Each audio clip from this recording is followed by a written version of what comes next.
अर्थ न धर्म न काम रुचि, गति न चाहूं निर्वाण, जन्म जन्म रति राम पद, यह वरदान नया।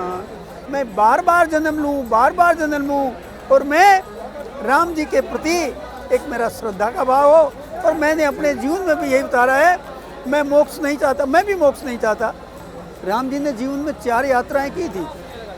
पहली यात्रा गुरु वशिष्ठ जी ने करवाई थी, दूसरी यात्रा जनकपुर की ऋषि विश्वामित्र ने करवाई, तीसरी यात्रा 14 वर्ष के वनवास की है, और चौथी यात्रा राजा राम की तीर्थ यात्रा है। हम जो अपने आप को भगवान का, राम का भक्त कहते हैं, हमें राम का भक्त नहीं होना चाहिए, हमें राम का काम करना चाहिए। मेरा नाम डॉक्टर रामावतार शर्मा है, मूलतः हरियाणा का हूँ। पहले मैं आयकर विभाग में काम करता था। अब 15 वर्ष से मैं सेवानिवृत्त हुआ हूँ, लेकिन लगभग 51 वर्षों से भगवान राम की यात्राओं पर शोध करना और उन स्थलों के संरक्षण का मैं कार्य करता हूँ। तो आयकर विभाग में क्या थे आप? मैं डिप्टी डायरेक्टर था। क्या बात है, सबसे ऊंची पोस्ट में थे आप? नहीं, वो तो भगवान की। चलिए, तो आपने बड़ा रिसर्च किया है 50 साल का। ये मेरे ख्याल से काम के दौरान ही ये रिसर्च करना शुरू कर दिया? काम के दौरान ही किया, और मिनिस्ट्री ऑफ कल्चर ने मुझे प्रोजेक्ट दिया था। तो सबसे पहले तो क्या रिसर्च किया है, ये दिखाते हुए आप बताइए। देखिए, ये आप देख रहे हैं, ये भारत का मानचित्र है। इसमें ये बिंदु हैं नीले वाले, हाँ। ये वो हैं जब राम जी अयोध्या जी से जनकपुर गए थे और बारात के साथ फिर सीधे वापस आए। ये लाल तारे वो हैं जब वो 14 वर्ष के वनवास में गए थे। इनके साथ जो छोटी छोटी क्रम संख्या लिखी है, क्रम संख्या, मंदिर आश्रम का नाम, गांव, नदी, जिला और प्रांत। ऐसे ये जनकपुर के 41 साल मिले हैं, और वनवास मार्ग के 249 साल अभी तक मिले। राम जी ने जीवन में 4 यात्राएं की थी। पहली यात्रा गुरु वशिष्ठ जी ने करवाई थी, दूसरी यात्रा जनकपुर की ऋषि विश्वामित्र ने करवाई, तीसरी यात्रा 14 वर्ष के वनवास की है, और चौथी यात्रा राजा राम की तीर्थ यात्राएं हैं। हमने दूसरी तीसरी यात्रा पर अभी काम किया है, पहली और चौथी पर हमारा काम अभी चलता है।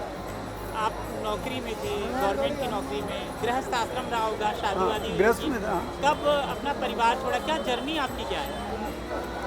जर्नी मैं जब, अब तो मैं ये वस्त्र पहने हुए हूँ, जब ये शोध हो रहा था तब, एक मिनट आप सब ढकेलेंगे नहीं, जब शोध हो रहा था तब मैं कच्चा बनियान और अंगोछे में रहता था, तो लोग मुझे पहचानते नहीं थे, और वो मेरी सबसे बड़ी सुरक्षा थी, क्योंकि मैं ऐसे ऐसे स्थलों पर जाता था जहाँ 500 रुपये के लिए आदमी की हत्या की जा सकती थी। तो मैं उस वेश में रहता था, कोई भिखारी समझता था, कोई पागल समझता था, कोई साधु समझता था, कोई तीर्थयात्री समझता था। तो मुझे जैसे वो समझता था वैसे व्यवहार करता था, और उसी रूप में मैंने ये बहुत वर्ष निकाले। तो आप भी वो यात्रा जो राम जी ने वनवास के दौरान की, या जो भी वो पूरी हर जगह आप भी गए हैं, खुद गए हैं? मैं सब जगह 18 बार गया हूँ। 18 बार तो यात्रा की है ग्रुप के साथ। कितने साल में 18 बार की है? ये मैं जब 23 साल का था तब से मैंने आरंभ की थी। अब मैं 75 वर्ष का हूँ, तो मैं ये यात्रा करता रहता हूँ। अभी भी मैं यात्रा में हूँ। ये जो एक यात्रा निकली है श्रीलंका से अयोध्या जी तक की, मैं उस यात्रा में सम्मिलित हूँ। सनातन धर्म क्या है? सनातन और धर्म दोनों अलग अलग शब्द हैं। सनातन का अर्थ है जिसका ना कोई आदि है ना कोई अंत है, और धर्म की व्याख्या अगर हम करें तो धर्म के तो 10 लक्षण बताए गए हैं। धर्म को सीधे सीधे एक शब्द में नहीं बताया गया। यदि धर्म को हम एक शब्द में माने तो धर्म का अर्थ होता है कर्तव्य। यदि हमारा कर्तव्य ठीक है तो हम धर्म का पालन करें। यानी अंग्रेजी में और अन्य किसी भी भाषाओं में धर्म का ठीक कोई विकल्प यदि पर्याय है ही नहीं। धर्म का अर्थ कर्तव्य है। इसलिए हमने कहा है यदि हम अपने कर्तव्य की रक्षा करते हैं, अपने धर्म की रक्षा करते हैं, तो धर्म हमारी रक्षा करता है। इसलिए कहा गया है धर्मो रक्षति रक्षते। उदाहरण के लिए आपके पास ये अंगोछा है, अंगोछे का भी धर्म है, आपका भी धर्म है। आपका धर्म है इस अंगोछे को सुरक्षित साफ रखना। इस अंगोछे का धर्म है कि आपको सर्दी से बचाना, आपका मुंह आदि पोंछने के काम आता है। यदि आपने अपने धर्म का पालन नहीं किया, इसको ठीक से नहीं रखा, तो ये भी अपने धर्म का पालन नहीं करेगा। इन्हीं धर्म का अर्थ कर्तव्य है। और सनातन जिस धर्म का, जिस कर्तव्य का आदि अंत नहीं हो, उसी को सनातन कहते हैं। बहुत सुंदर तिलक लगाया है आपने। तिलक लगाना क्यों ज़रूरी है? आज का युवा तिलक लगाने से शर्माता भी है, तो सबसे पहले तिलक का महत्व, लगाने का तरीका, तिलक। देखिए, हिंदू धर्म में विभिन्न प्रकार के संप्रदाय हैं। ये तिलक पहली बात हो जो संप्रदाय की दृष्टि से देखा, जब हर एक संप्रदाय की अपनी अपनी पहचान है। जैसे मैंने जो तिलक लगाया है, ये एक अपना अलग संप्रदाय है। अलग अलग संप्रदायों में तिलक लगाने का तरीका अलग अलग होता है। जहाँ तक तिलक लगाने की वैज्ञानिक का दृष्टिकोण है, हमारे यहाँ ये जो स्तन में दिखा रहा हूँ, ये हमारी एक ऐसा शरीर का भाग है जिसमें सारी नसें हमें मिलती हैं। यदि हम यहाँ तिलक लगाते हैं और ये शीतल रहता है, तो हमारे पूरे शरीर की हमारी सारी नसें शीतल रहती हैं। और ये एक ऐसा भी भाग है, यदि इसमें चोट कर दी जाए तो व्यक्ति को बड़ा नुकसान होता है। तो ये तिलक इसलिए लगाया, ये वैज्ञानिक है। यानी जिस तरह उपचार होता है, इसी तरह ये हमारा उपचार है। यदि हम पूरे मस्तक पर लगाते हैं, मस्तक ठंडा रहता है, तो ये तिलक का महत्व है। यदि मस्तक ठंडा रहता है तो सारी चीज़ें हमारी सुरक्षित रहती हैं। जैसे पहले भी कहा गया है, पैर गरम और सर ठंडा, और फिर कोई कहे बीमार तो मारो डंडा। यानी जिसका सर ठंडा होता है वो संतुलित रहता है और हर तरह से वो सुरक्षित भी रहता है। जो संतुलित रहता है वही सुरक्षित रहता है। रामायण की एक चौपाई जो आप इस समय सुनाना चाहेंगे, या एक दो चौपाई जो? मैं एक चौपाई जो मेरे जीवन को मतलब मैंने अपना लक्ष्य बनाया उस चौपाई का, वो ये है कि जब भरत जी राम जी को मनाने आए तो प्रयागराज भी आए। प्रयागराज ने कहा, भरत तुम कुछ मेरे से वरदान मांगो। भरत जी ने कहा, मैं क्षत्रिय हूँ, मैं किसी से कुछ नहीं मांगता। तो उन्होंने कहा, यदि वरदान ही मांगना फिर भी मैं चाहता हूँ कि आप मेरे से मांगे।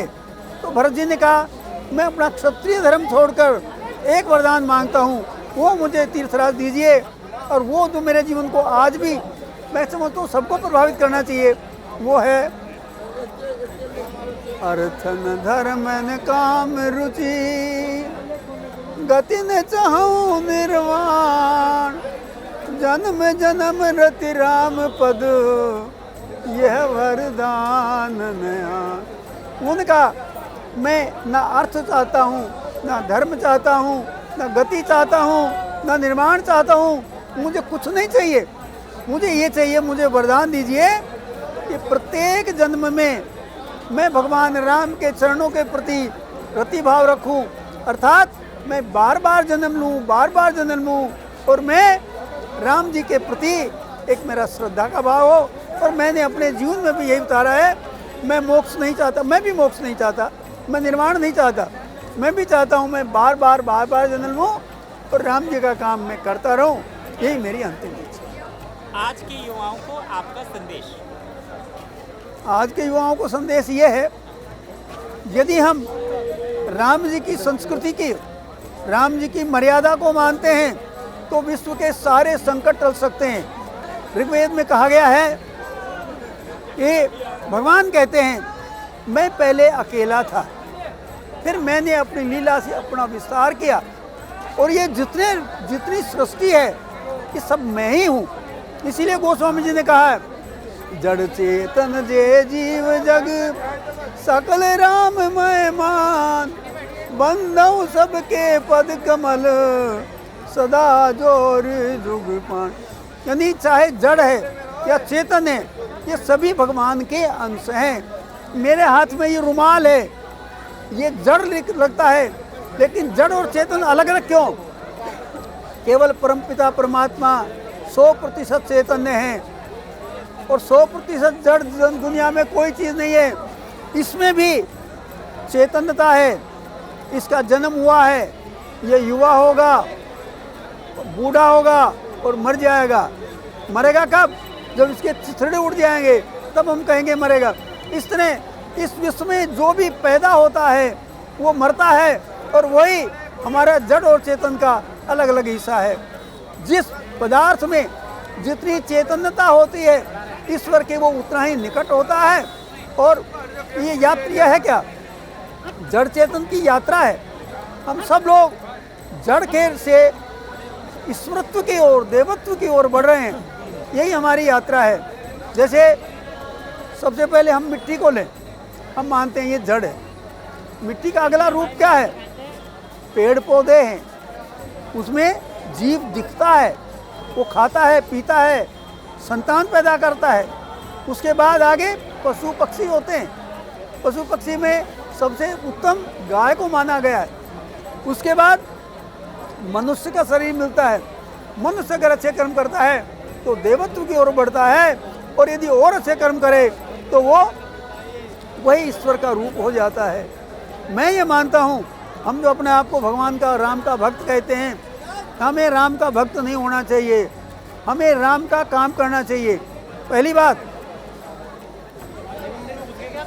जो राम जी का भक्त है वो जीवन पर्यंत भक्ति रहता है, लेकिन जो राम जी का काम करता है वो रामत्व की ओर बढ़ता है।